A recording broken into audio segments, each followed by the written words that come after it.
mittags gewöhnlich in der Küche, weil es da am schönsten ist. Und finster steht ob einmal flüchen Milch bei uns renn und setzt sie auf der Tisch. Eins lutz rechts, dann lutz links, dann hätt sie noch dem Graubrot gespinks. Der Süßte, der Hästet, min Frau set Lebemann, süchtert dat doch bloß ins an.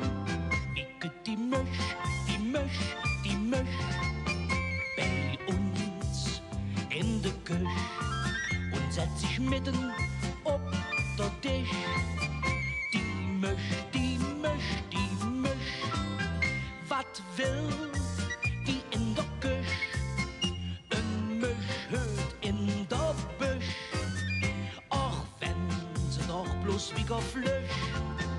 Die Mösch, die Mösch, die Mösch. Een Mösch ist nicht ängstlich, een Mösch geht auf der Fang, wenn sie nix zu picken hätt. Die Mösch, die bei uns war, die war bestimmt nicht bang. Die hat auf uns et Affisinat lang. Die wusst Bescheid, die flog nicht fort. Stundenlang saß Kaffeepott. Dat merkte gewiss keine zweite Vogel noch. Und mir saßen sprachlos da. Icke die Mösch, die Mösch, die Mösch bei uns in de Küche und setz sich mitten ob der Tisch. Die Mösch, die Mösch, die Mösch, wat will die in der Küche? Den Mösch hört in der Büsch, och wenn sie doch bloß wie geflüsch. Die Mösch, die Mösch, die Mösch. Sie fing an zu fressen, min Frau seht auch wie nett.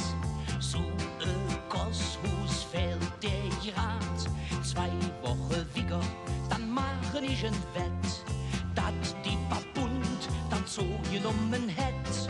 Hör wie sie piepsch, du wunderst dich noch, wo kriegt die Mösch so Jodenfett gekocht. Die ist daheim, hey, die frisst sich satt und gering, überflüssig, wenn man singt. La la la la, la la la la, la la la la la, la la la la, la la la la, la la la la la. Wat will die in der Küche?